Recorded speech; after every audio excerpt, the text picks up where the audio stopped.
जय राधा माधव। जय राधा माधवा कुंज बिहारी।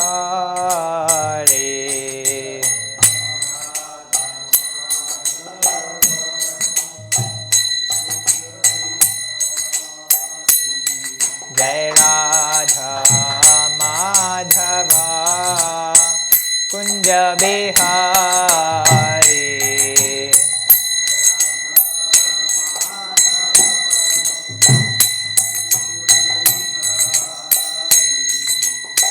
गोपीजन वल्लभा गिरिवरधारी।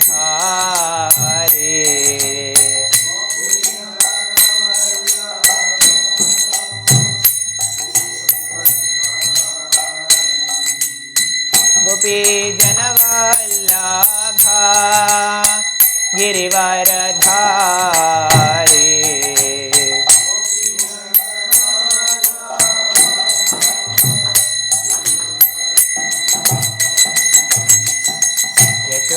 यशोदानन्दन व्रज जनरञ्जन।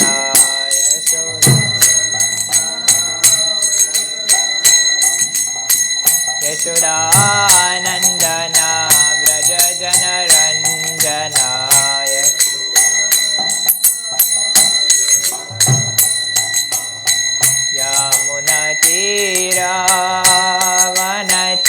यमुनतीरावनचारी।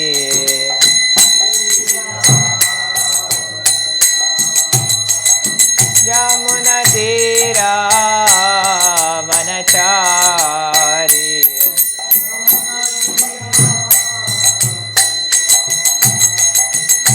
जय राधा माधवा कुंज बिहारी। जय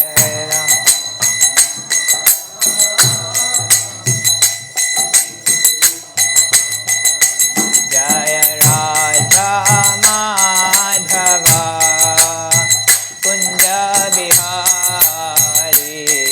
जय राधा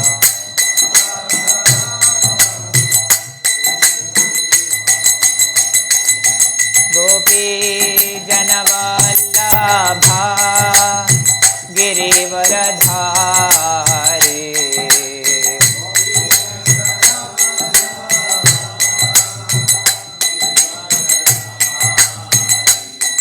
गोपी जनवल्लभा Girivardhari.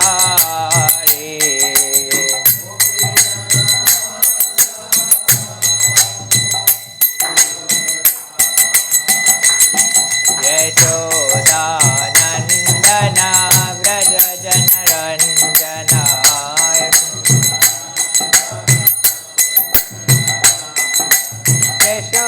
Yashodanandan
Rama, Hare Rama, Rama Rama, Hare Hare, Hare Krishna.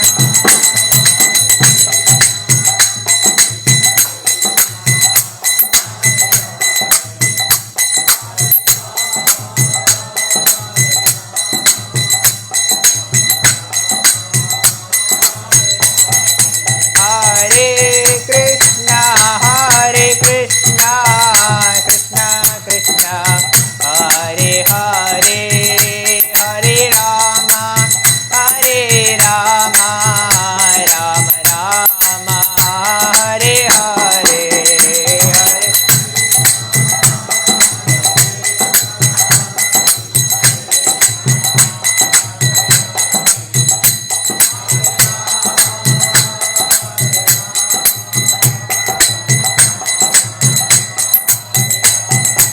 Hare Krishna, Hare Krishna, Krishna Krishna, Hare Hare, Hare Rama, Hare Rama, Rama Rama, Hare Hare.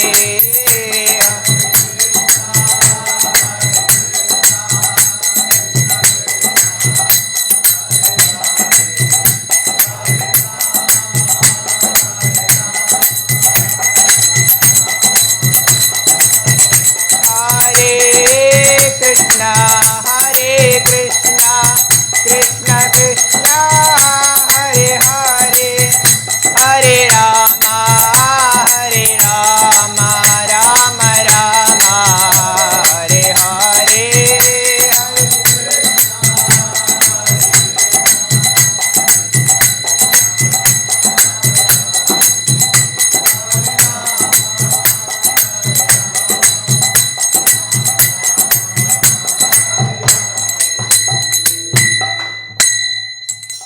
Jai Shri Radha Madhava ki Jai, Shri Panchatattva ki Jai, Srimad Bhagavad Gita ki Jai. Jai. So today we'll be discussing from Bhagavad Gita as it is. So we'll be reading from the second chapter of the Bhagavad Gita and verse number 41. So if any one of you can either grab a copy from there, or Pratikru, will you be putting it on the TV? Yeah, 241, yeah.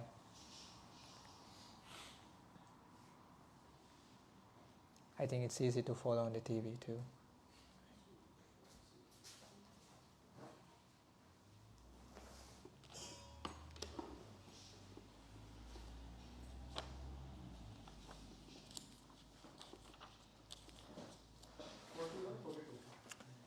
Forty-one, second chapter, 41st verse. Yeah. So, yeah, we'll go through this verse today. And yeah. So I'll read the word to word first, then we'll read the whole verse. And because less of us are there, so everyone can recite. And even if you don't know how to recite, you can give it a try, because not many people need not be shy and give it a try. Don't worry about the people. Yeah, no people. So, yeah. So first we'll read the word to words. So please repeat after me. Vyavasaya atmika buddhihi eka iha kuru nandana bahu shakha hi antaha cha buddhayah avyavasayinam. So now I'll read the whole sentence so you all can follow. Vyavasayatmika buddhir ekeha kuru nandana bahushakha hyanantascha buddhayo vyavasayinam. Vyavasayatmika buddhir Ekeha Kurunandana Bahushakha Hyanantascha Buddhayo Vyavasayinam Vyavasayatmika Buddhir Ekeha Kurunandana Bahushakha Hyanantascha Buddhayo Vyavasayinam. Would anyone like to recite? Vyavasayatmika buddhir Ekeha Kurunandana Bahushakha Hyanantascha Buddhayo Vyavasayinam.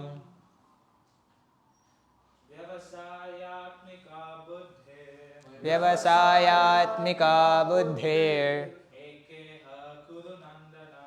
Ekeha Kurunandana Bahushakha Hyanantascha Buddhayo Vyavasayinam. Vyavasayatmika buddhir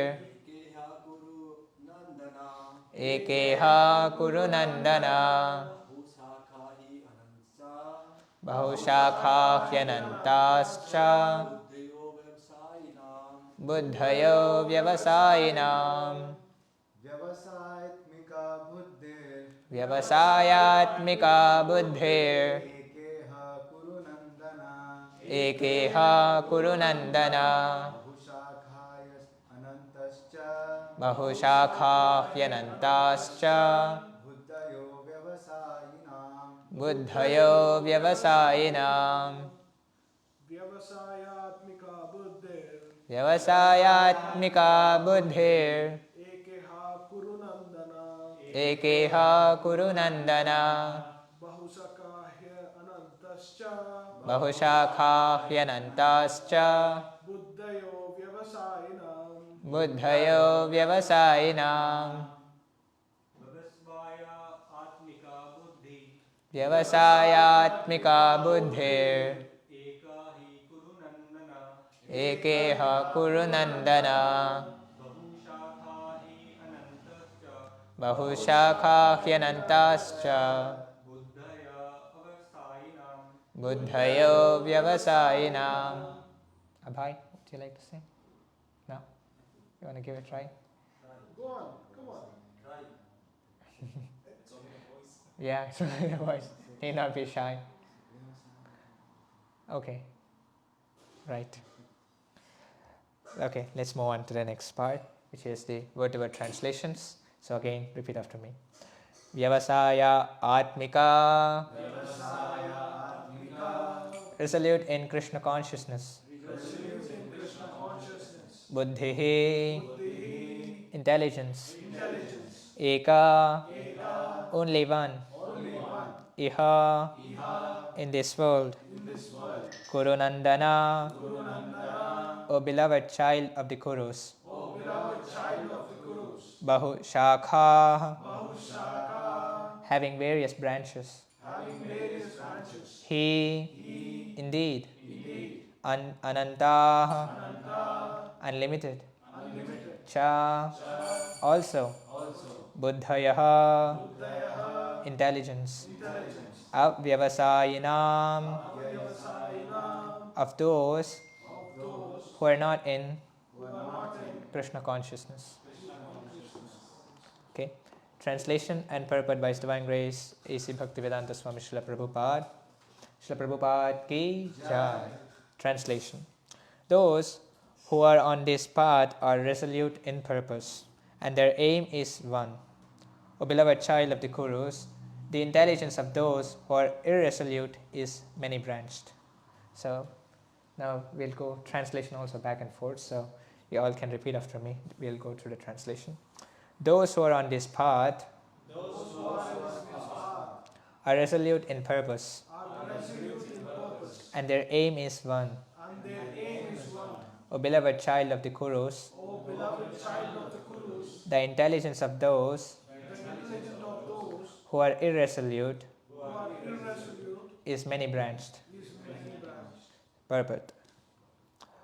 A strong faith that by Krishna consciousness one will be elevated to the highest perfection of life is called Vyavasayatmika intelligence. The Chaitanya Charitamrita, Madhya 2262, states, Shraddha Shabde Vishwas Kahe Shraddrudha Nishchay Krishna Bhakti Kaile Sarva Karma Krita Hoy. Faith means unflinching trust in something sublime. When one is engaged in the duties of Krishna consciousness, he need not act in relationship to the material world with obligations to family traditions, humanity, or nationality. Fruitive activities are engagements of one's reactions from past good or bad deeds. When one is awake in Krishna consciousness, he need no longer endeavor for good results in his activities. When one is situated in Krishna consciousness, all activities are on the absolute plane, for they are no longer subject to dualities like good and bad. The highest perfection of Krishna consciousness is renunciation of the material conception of life. This state is automatically achieved by progressive Krishna consciousness. The resolute purpose of a person in Krishna consciousness is based on knowledge. Vasudeva sarvamiti sa mahatma sudurlabha. A person in Krishna consciousness is the rare good soul who knows perfectly that Vasudeva or Krishna is the root of all manifested causes. As by watering the root of a tree, one automatically distributes water to the leaves and branches, so by acting in Krishna consciousness, one can render the highest service to everyone, namely self, family, society, country, humanity, etc. If Krishna is satisfied by one's actions, then everyone will be satisfied. Service in Krishna consciousness is, however, best practice under the able guidance of a spiritual master who is a bona fide representative of Krishna, who knows the name of the student. Is that right? Who knows the nature of the student and who can guide him to act in Krishna consciousness. As such, to be well versed in Krishna consciousness, one has to act firmly and obey the representative of Krishna, and one should accept the instruction of the bona fide spiritual master as one's mission in life. Srila Vishwanath Chakravarti Thakur instructs us in his famous prayers for the spiritual master as follows: Yasya prasadad Bhagavad prasado yasya prasadan nagati kutopi dhyayan stuvam stasya yashastri sandhyam Vande Guru Shri Charanaravinda. By satisfaction of the spiritual master, the Supreme Personality of Godhead becomes satisfied. And by not satisfying the spiritual master, there is no chance of being promoted to the plane of Krishna consciousness. I should therefore meditate and pray for his mercy 3 times a day and offer my respectful obeisances unto him, my spiritual master. The whole process, however, depends on perfect knowledge of the soul beyond the conception of the body, not theoretically, but practically, when there is no longer a chance for sense gratification manifested in fruitive activities. One who is not firmly fixed in mind is diverted by various types of fruitive acts. Jai. Om Ajnanatimmirandhasya Gnananjanashalakaya Chakshurunmilitam Yena Tasmai Shri Gurave Namaha. Namam Vishnupadaya Krishna Pristhaya Bhutale Srimate Bhakti Vikasa Swaminam. Namam Vishnupadaya Krishna Pristhaya Bhutale Srimate Bhakti Vedanta Swamin Itinamane. Namaste Saraswate Deve Gauravani Pracharane Nirvishesha Shunyavadi Paschatya Deshatarane. Shri Krishna Chaitanya Prabhu Nityananda Shri Advaita Gadadhara Srivasadi Gaura Bhakta Vrinda. Hare Krishna Krishna Krishna Hare Hare Hare Rama Rama Rama Hare Hare. So, once again, welcome to whoever is present here. So today we are discussing from this chapter 2 of Bhagavad Gita. The name of this chapter is Contents of the Gita Summarized. And we are discussing the 41st verse. So this chapter 2 of Bhagavad Gita is like very special, because chapter 1 is like, we see, it's like setting the scene, what's happening on the battlefield. It's like we see, first we see Dhritarashtra speaking to Sanjaya. Dhritarashtra is the father of Duryodhana and he is blind. And he had a messenger, Sanjaya. He has this divine vision where, although he is sitting in the palace of Dhritarashtra, he could see what's going on the battlefield of Kurukshetra. And from there, he was describing what's happening there to Dhritarashtra. So in one way we can say that Sanjaya repeated the whole Bhagavad Gita to Dhritarashtra because he was seeing and he was repeating whatever Krishna was saying to Arjuna to Dhritarashtra. So sometimes, even after hearing Bhagavad Gita, one can remain a demon. Dhritarashtra, although he heard the whole Bhagavad Gita, still he remained, a demon. He could have stopped the war after hearing what Sanjaya has said, but he didn't. So we see in the first chapter of Bhagavad Gita that Dhritarashtra is asking Sanjaya what's going on in the battlefield of Kurukshetra. And Sanjaya is describing that, okay, Duryodhana is thinking, he approached Dronacharya and then he describes how everyone in the battlefield is like ready to fight. All the warriors have brought their chariots and he's describing how their chariots were. And then he describes how the chariot of Arjuna was and who was riding the chariot of Arjuna. And the features of Arjuna's chariot also, we see that he describes features like on top of Arjuna's chariot, what was there? Hanuman's flag, yes. So every detail Sanjaya described to Dhritarashtra. Like how is the chariot of Arjuna and how are the horses also he described, they were like white horses, And these are all, Arjuna before, the war, Arjuna acquired all these different things from different demigods. He acquired a chariot from demigods and he acquired these horses from demigods, and Hanuman promised Arjuna that he would also participate in the war, not directly but in the form of a flag. So that's how, and then Arjuna, if we read Mahabharata, we see that he went to different planets, he went to the heavenly planets and he got celestial weapons and he got this mighty bow Gandiva. So the first chapter describes all these things, like how, what chariot Arjuna was situated in, who was riding the chariot of Arjuna. And then we also see in the first chapter that all the warriors start to blow their conches. That's also described. Then the actual situation starts in Bhagavad Gita where Arjuna sees, he's confident, he knows that he has to fight with his family members, but when he comes to the battlefield and sees all his family members with whom he lived all his life, now he has to fight against them. He has to fight against his guru who taught him all the skills, all the knowledge. He has to fight with his grandfather, and he has to fight with his friends and so on. So this brings confusion in Arjuna, and Arjuna falls into a dilemma, and that's how we see, the first chapter of Bhagavad Gita is consisting of. And then if we see the second chapter of Bhagavad Gita, it is like a summary of the whole Bhagavad Gita. It's like Prabhupada used to give the example, like any book has contents, if you see, it just describes what's there in the book. Similarly, the second chapter of Bhagavad Gita is like describing the contents of Bhagavad Gita, which will be further discussed in the chapters. So, and the second chapter is like, Krishna doesn't speak in the first chapter, but it's only Arjuna who speaks to Krishna, the first chapter of Bhagavad Gita. But from the second chapter of Bhagavad Gita, we see Krishna starts speaking, and Krishna doesn't just speak, but he chastises Arjuna in the beginning for showing this cowardly behavior, that he's disturbed by seeing his own kinsmen and his teachers and everyone. It is his duty to fight, and he prepared himself to fight, but now he is again shivering to fight. That's like and Krishna says, this is not a befitting behavior for you. And then, Krishna starts to dissipate the bewilderment of Arjuna.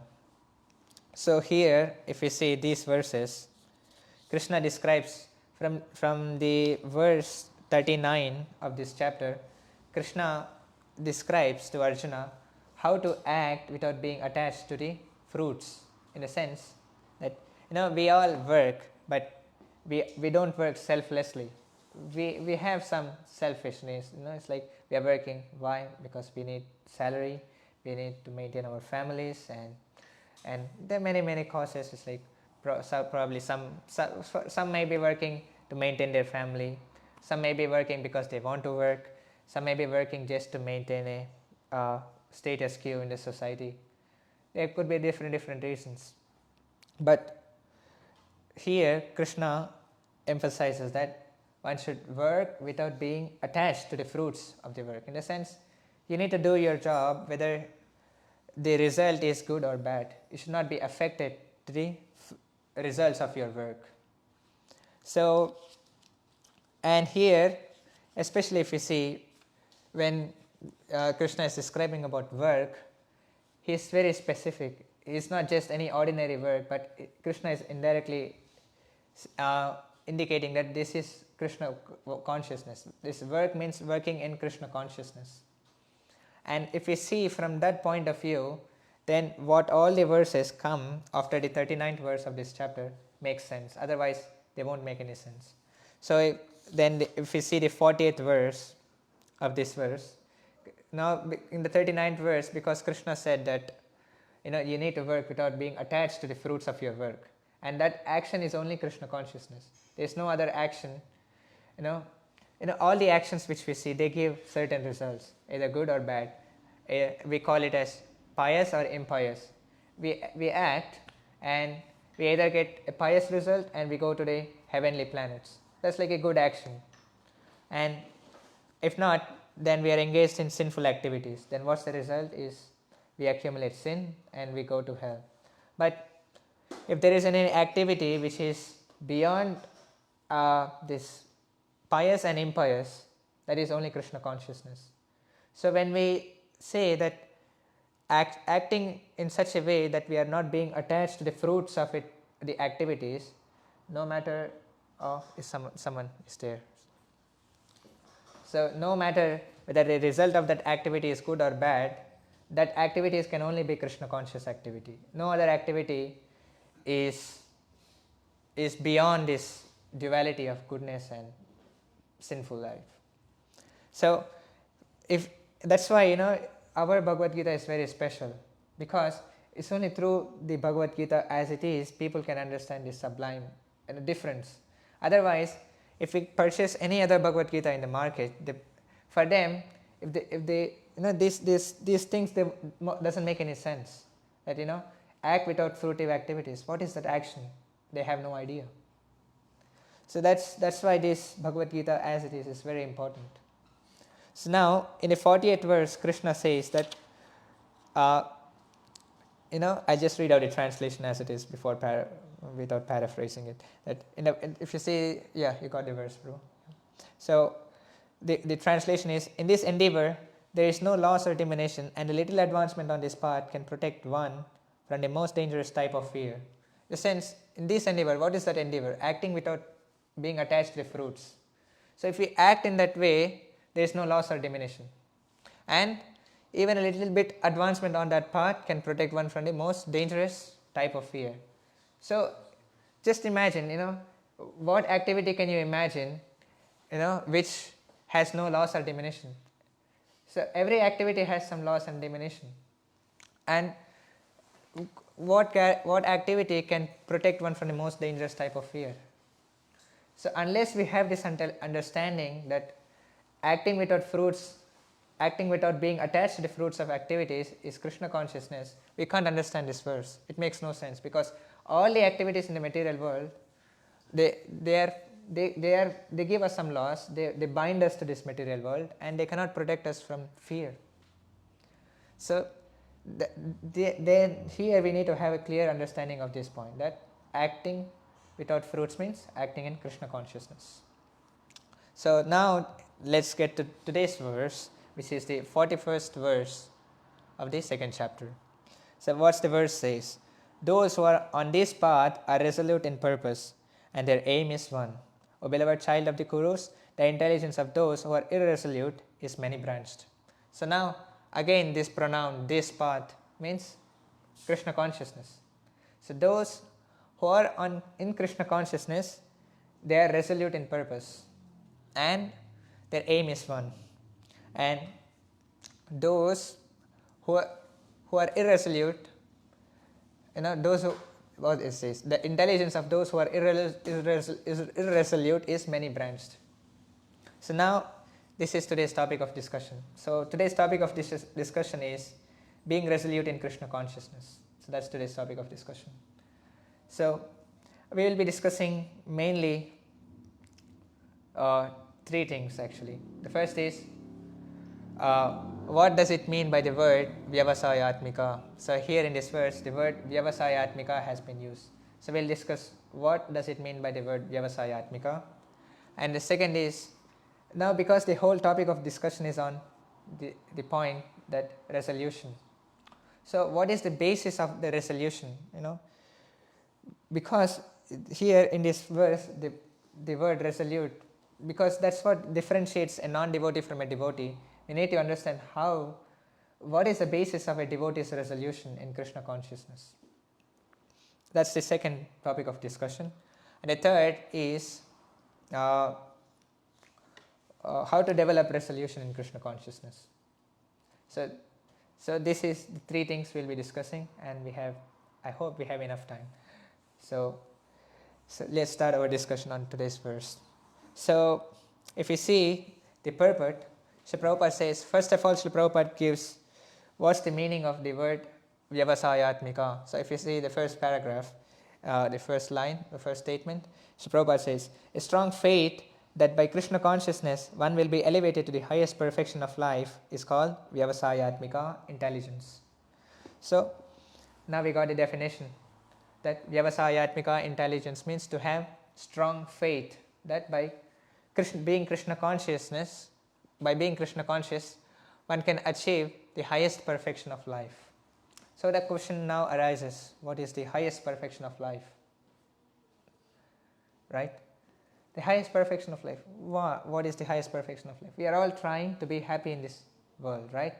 Everyone wants a happy life, satisfied life. That's the perfection. But if you see in Krishna consciousness, the highest perfection is to develop love for Krishna. Why? So on one point of view we see that developing the highest perfection is to be happy, and on the other hand we say, but in reality the highest perfection is to develop love for Krishna. So how are these two interrelated? Is by developing love for Krishna, do we become satisfied? Do we become happy? That's a question, right? Does it? Do we? Okay. Can you support your statement? That is the true nature of the soul. Mm-hmm. That is the true nature of the soul. Otherwise, we see everybody, so many people are rich, so many people are healthy, so many are intelligent, still they are in distress. We see Hare Krishna is happy. Yeah, chant Hare Krishna and be happy. Yeah. So, if you see in Srimad Bhagavatam, Srimad Bhagavatam is, the literary incarnation of Krishna. So, Srimad Bhagavatam was spoken for hours, especially for us, the living beings of Kali Yuga. Why? Because we, being the living beings of Kali Yuga, we are always in distress, always some anxiety, and we are always, the symptoms of Kali Yuga are two things: quarrel and hypocrisy. Wherever we see, there is some quarrel going on. No matter what, there is always some quarrel going on. And the second is hypocrisy. Just open the news in your mobile phone. All the things which you see is hypocrisy. This politician has said this politician has said that, and they have said this, and who knows what's right and what's wrong. The news guys are itself, maybe they are spreading hypocrisy. So this whole age is full of quarrel and hypocrisy. So it's not that, so the people before the Kali Yuga has started, mainly the saintly persons, they were really concerned, that how can these people of Kali Yuga be delivered, because the whole atmosphere is disturbed. There's quarrel and hypocrisy everywhere. How can they be delivered? So, and now because Krishna has left this planet, what will happen to the religious principles? Because when there's quarrel and hypocrisy everywhere, then what happens is religious principles tend to diminish. Then the speaker of Srimad Bhagavatam is Suta Goswami, actually. He says that, well, now you've asked what is the highest religious principle, because this is such a disturbed age. People need something by which they can easily attain the highest perfection of life, that they can be happy. What is that, the highest religious principle? And then Suta Goswami says, in this age, the highest religious principle is devotional service to Krishna. And what happens by this devotional service to Krishna is that, actually he says, what happens is the next thing. First he says that the highest religious principle is to be engaged in Krishna's service. And how that service should be is also, he explains that that service should be without any self-interest, and it should not be checked by any external purpose. It should be uninterrupted. So two things, and this is the highest religious principle of this age, that is to engage in the service of Krishna. And how should that service be? Without any self-interest, in the sense that you're not doing devotional service so that you can be happy. Of course you will be happy, but the center of devotional service is not you, it's Krishna. So we are not doing devotional service for our benefit, but we are doing Krishna consciousness for the benefit or for the pleasure of Krishna. So that is the first what should we say, qualification of pure devotion, that it should be selfless, that we should know that whatever we are doing, either it be singing kirtan or or right now it's like I am giving my this lecture. So this is not that I am giving this lecture so that I can improve my knowledge, or I can show off to people that's how knowledgeable I am, or or get some likes in Facebook for this live telecast or any such thing. It's just because it is a service by which Krishna can be pleased. That's why we are doing it. So that's the first qualification, which is to be selfless. And what's the second qualification is that devotional service should be uninterrupted, in the sense that, okay, today you do something and tomorrow you don't know. It's like today you chant 16 rounds and tomorrow not even 2 rounds, or that's like interruption. There should be some consistency. So service should not be interrupted. So when we do devotional service with these two things in mind, one is by being selfless and by being uninterrupted, then what happens is we develop satisfaction in Krishna consciousness. That is the whole purpose of life, is to develop satisfaction, and that is to be happy. So by being Krishna conscious, we'll be happy, right? So that's the first point. Vyavasayatmika means to have strong faith that by Krishna consciousness, we can achieve highest perfection of life. So that's now we know what is Vyavasayatmika. Now we'll move on to the second part of the discussion, which is, now we know that by Krishna consciousness we'll be satisfied. So the second point comes is what's the benefit? Satisfaction, okay, that's one benefit. So what are the byproducts of devotional service? And these byproducts form the basis of our resolution. So now we know that we need to perform devotional service selflessly and uninterruptedly, right? So by this, when we perform in such a way, we become satisfied. But apart from that, there are two more things which also come from it, and these two things are the basis of a resolution in Krishna consciousness. they make us stronger in Krishna consciousness. So this is from the first canto, second chapter, 7th verse, if I am not wrong.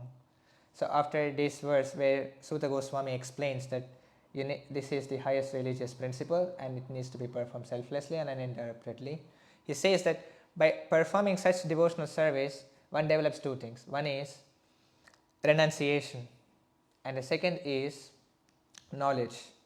So now I said that the second topic of discussion is the basis of resolution. So the basis of resolution are two things. One is renunciation and the second is knowledge.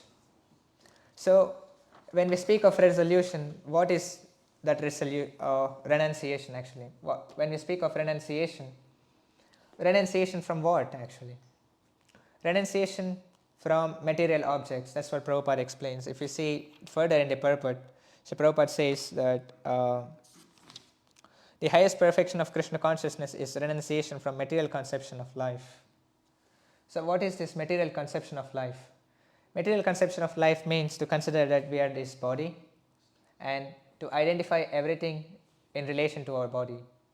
So then it comes like, when I am this body, then I want myself to be successful in life. I need a good job and I need a good house and good family and everything. In this way we fall into illusion. Therefore renunciation in Krishna consciousness is utmost required. That Prabhupada says that's the highest perfection of Krishna consciousness. That's the highest perfection. That is to develop renunciation. And well, if we say, I said before that this renunciation it develops automatically. So Prabhupada makes that statement also, that this state is automatically achieved by progressive Krishna consciousness. So you can't understand this point if you don't know the point which I made before, that how does the renunciation develop automatically? It is by Krishna consciousness, which needs to be performed selflessly and uninterruptedly. Then these two things will come automatically. We need not develop artificially renunciation or knowledge. Everything comes automatically. There's one secret in Krishna consciousness which many devotees don't understand is, sometimes we think that, in order to become knowledgeable in Krishna consciousness, we need to read all of Srila Prabhupada's books and we need to read 24 hours a day and that's how we develop knowledge in Krishna consciousness. But the secret in Krishna consciousness is knowledge is not developed, but the knowledge is revealed. So probably some of you might have seen devotees, sometimes they say that I've read Bhagavad Gita 10 times but I didn't even understand a word. Yeah, how can we understand? We have these tiny brains which are not at all suitable to understand Bhagavad Gita. But knowledge is revealed. Krishna reveals himself from Bhagavad Gita. That how? By our service, by our devotional service. That's why Prabhupada also states renunciation is automatically developed. Knowledge is also automatically developed. That's only by service. There is one story actually. It was during the time of Bhaktisiddhanta Saraswati Thakur, that there was a very famous Bengali scholar. I think his name is still known. Actually, I don't remember his name. That he came to the Gaudiya Math in Kolkata and he asked. He had few questions to ask to Bhaktisiddhanta Saraswati Thakur. So, but because he's a very respectful person in the society, all the devotees were like, pushing him and trying to make an appointment with Bhaktisiddhanta Saraswati Thakur. And when he came in front of Bhaktisiddhanta Saraswati Thakur, so for those who don't know Bhaktisiddhanta Saraswati Thakur is the second person sitting on the altar. If you see in the first row, who is next to Prabhupada. He is the spiritual master of Prabhupada. So when this gentleman, when he approached Bhaktisiddhanta Saraswati Thakur and he said that he has a few questions and he wants answers from him. So Bhaktisiddhanta Saraswati Thakur, what he said was, okay, there are a few services in the temple. You go and do those services, and once you're done with those services, then you can come back to me and ask whatever questions you have.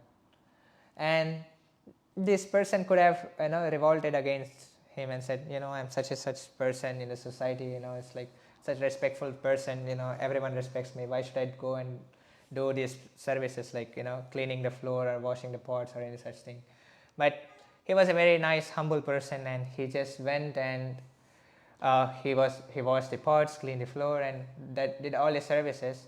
And at the end of the day, after he finished all the services, he was like walking back home.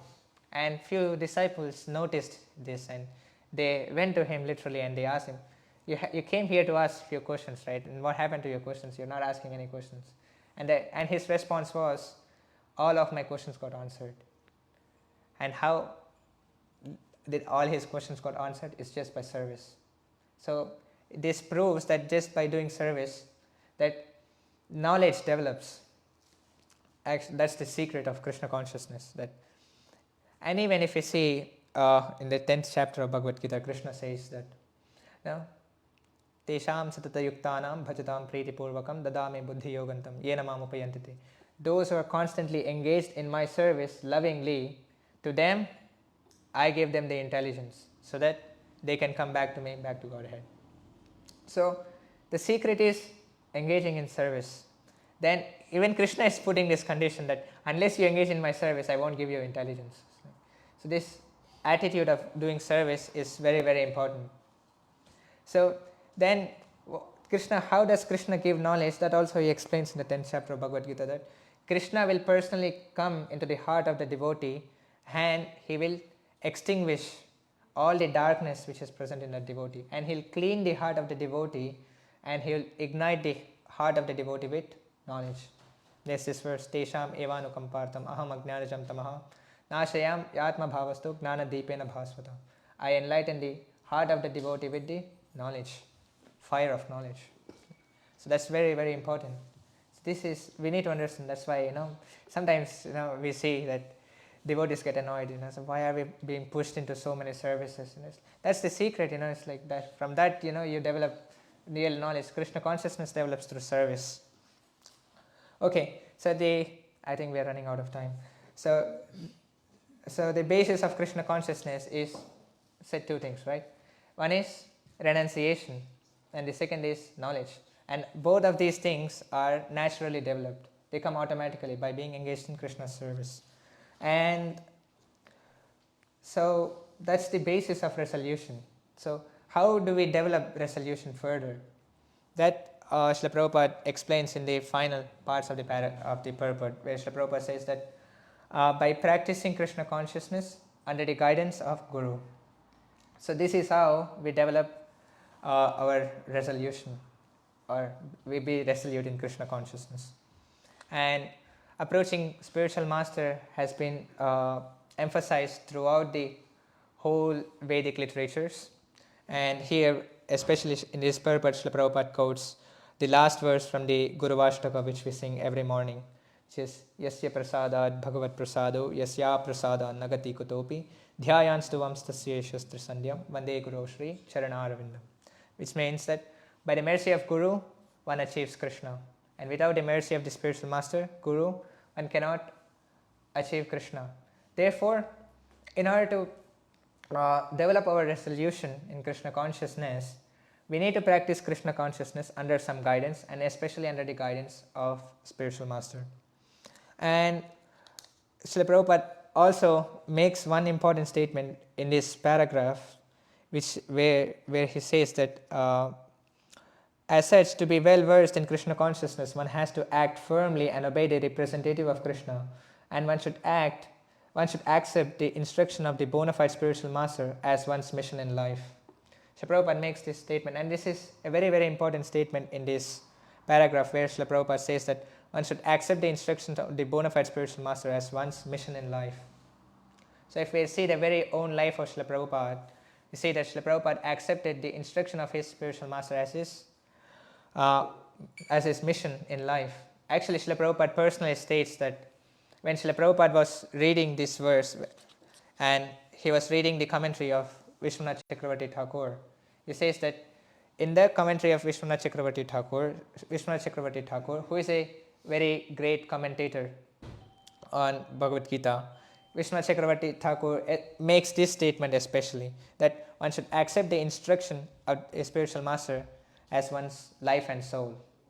And this point Srila Prabhupada has taken it very seriously, because the instruction which Srila Prabhupada received from his spiritual master is to preach Krishna consciousness in English language, right? So this is the root, which is, we can say this is like the spark, this verse is like a spark. Srila Prabhupada says this verse so many times that when he read this verse, then he realized that he should accept the instruction of his spiritual master as his life and soul, and then, he took this mission forward. He took the instruction very seriously and started to make plans of how he can preach Krishna consciousness in the Western world. And this is not like an immediate effect that, okay, now he read this verse and now he's like ready, fired up and ready to go to the West and preach Krishna consciousness. It took some time. Prabhupada made plans. He made how he can preach Krishna consciousness. He made all the arrangements, and then at the age of 60 or 70, then he started his journey. And that's how, we see this Krishna consciousness now is spread, is all over the world, and we still have mission, in our hand. It's now our responsibility to take this movement forward. So I'll better finish my lecture here. So today, to summarize, we have discussed three points from this verse. Today we discussed the 41st verse of the 2nd chapter of Bhagavad Gita, which says, "Those who are on this path are resolute in purpose, and their aim is one. O beloved child of the Kurus, the intelligence of those who are irresolute is many-branched." So even if you see Srila Prabhupada's life, you see that Srila Prabhupada was very resolute in purpose, in the sense the purpose was to preach Krishna consciousness all over the world, and he was very resolute. And he was not many-branched, okay, if one instruction of my spiritual master doesn't work, I'll jump to another one and I'll jump to another one. No. One instruction and he was like firm, fixed, he was resolute. So today we discussed 3 points. What are the 3 points? First, we discussed about what is Vyavasayatmika, what is the highest. One is, what Vyavasayatmika means, to have strong faith, but that by engaging in Krishna consciousness one can achieve the highest perfection, right? And then we understood that the highest perfection is Krishna consciousness. And we understood that by Krishna consciousness, 2 things are developed which form the basis of one's resolution. And the 2 things are knowledge and renunciation. And how can one strengthen one's resolution is by practicing Krishna consciousness under the guidance of a spiritual master. So with this, I'll end my lecture here. If there are any questions, then they are welcome. Okay, thank you. Right. Okay.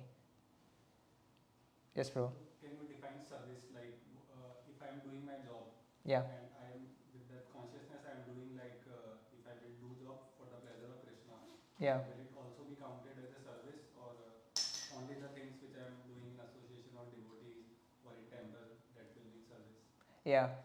So here the best answer for that question is Arjuna himself. So if you see in the Bhagavad Gita, Arjuna, in the first chapter, Arjuna says that he wants to abandon the war, and he wants to renounce everything and live a life of an ascetic, But Krishna says, no, you shouldn't do that. For you, devotional service is fighting in the battlefield. That in itself is devotional service. So in that regard, if we see our own daily lives, we have our own responsibilities. But we need to perform our responsibilities, our duties in such a way that we do not become attached to the work we are doing, but we are doing it just for the purpose of doing, so that we can maintain ourselves and we can devote rest of our time in Krishna consciousness. So that's like a best service. So our work is also a service in one sense, that because there's a purpose behind it, that we are doing it so that we can engage in Krishna's service. There's a verse also in Nectar of Devotion. I won't get into that verse, otherwise it becomes a different discussion. It's called Yukta Vairagya. Yukta Vairagya means to not become completely attached to what we are doing, but we are doing it just for the sake of doing it, so that the rest of the time we can engage in Krishna's service. So that's a type of renunciation, actually. So that's the best service. So if we are doing our job, that is also a service. So I hope that answers your question. That's it. Yes, thank you. Yeah. Okay. If there are any more questions, Mataji. You mentioned in your class that by rendering service, knowledge is revealed. Yeah. So does that mean we don't need to read the books? Well, actually, you don't need it. Yeah, that's also true, that you need not even read the books, because knowledge is revealed. That's true. Actually, Srila Prabhupada, on the verse I quoted, Tesham evanukampartham, that by devotional service, Krishna gives them the intelligence so that we can achieve Krishna. And the next verse, Krishna says that I personally remove the darkness of the present in the heart of the devotee. So in that lecture, actually, Srila Prabhupada gives the example of Gaur Kishore Das Babaji Maharaj. So Srila Prabhupada says that Gaur Kishore Das Babaji Maharaj, who is the great spiritual master of Srila Prabhupada, who is the Srila Prabhupada's spiritual master, he doesn't even know how to do his signature. He doesn't even know how to write his own name. But Srila Prabhupada used to say, but he used to quote verses from the Vedas. He used to quote verses from the Upanishads. He used to quote verses from Bhagavad Gita. So the person who doesn't even know how to read and write his own name can quote verses from vast Vedic literatures. It's not possible. So it's Krishna who reveals the knowledge.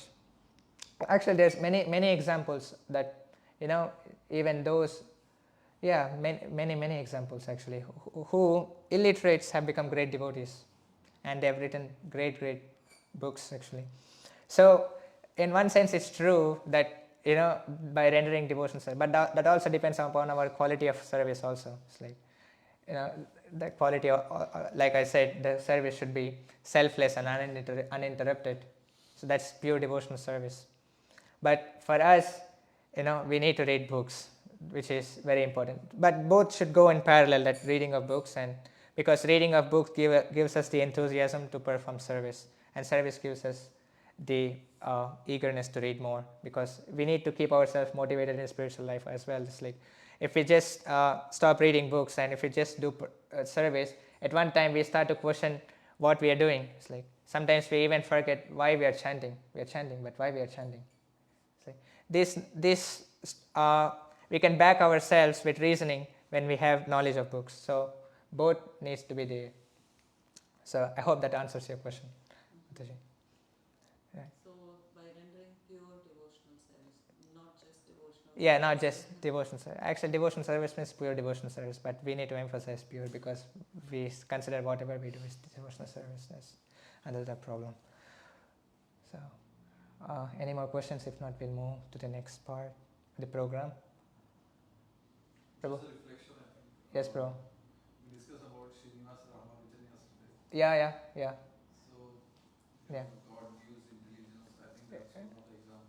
Yeah, he gives intelligence, but Srinivas Ramanujan was born as, probably that his case we can say that it's his past karma. He must have done really good pious activities in his past life. That's why he got so much intelligence in his next life. But I don't know much about his life. I don't know whether he was a devotee. Even he was, I think, doing devotional services Uh-huh. childhood. Uh-huh. Ramanujacharya. Not Ramanujacharya, he's speaking about mathematician. Oh. It's like Srinivas Ramanujan. So, yeah, I'm not too sure, but it's like some things are, it's like we can't say on that regard that he's born intelligent, so he must be devotee. That might be his past pious activities which gave him such intelligence in his, birth. When he was as Srinivas Ramanujan, he has an exceptional intelligence. Right? But this intelligence is again, it's not intelligence, it's again ignorance, because intelligence means that which takes us out of this material world. Intelligence regarding mathematics binds us to the material world. So what's the point? So, yeah. So I hope that's okay. Okay, so I hope there are no more reflections or questions. So we end this lecture here. So, Srimad Bhagavad Gita ki jai, Srila Prabhupada ki jai. Gaur Bhakta Vrinda.